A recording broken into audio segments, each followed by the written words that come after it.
যতে মই যাওঁ তাতে আমাৰ আৰক্ষীত আবেদন কৰা লৰা ছোৱালী সকলে মোক সুধি থাকে যে দাদা মামা পুলিচৰ ফিজিক্যাল ইন্টাৰভিউ কেতিয়াৰ পৰা আৰম্ভ হ'ব আমি অসম পুলিচত 6434টা পোষ্টৰ বাবে আবেদনৰ প্ৰক্ৰিয়া আৰম্ভ কৰিছিলো আৰু আজি আমি সিদ্ধান্ত ললো যে অহা 3 অক্টোবৰৰ পৰা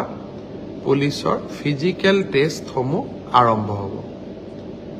গতিকে মই সকলোকে অনুৰোধ কৰিম যে বানপানীৰ যেতিয়াই পানী শুকাব আমাৰ খেল পথাৰসমূহ মুকলি হ'ব আমি দৌৰা প্ৰেক্টিছ আৰম্ভ কৰিব লাগে কাৰণ 3 অক্টোবৰৰ পৰা অসম আৰক্ষীৰ ফিজিক্যাল টেষ্ট আৰম্ভ হ'ব মোৰ লক্ষ্য হৈছে যে ফিজিক্যাল টেষ্ট ৰিটেন আৰু ভাইবা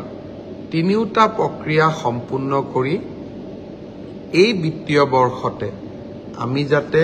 এই 6434টা পদ ভৰ্তি কৰিব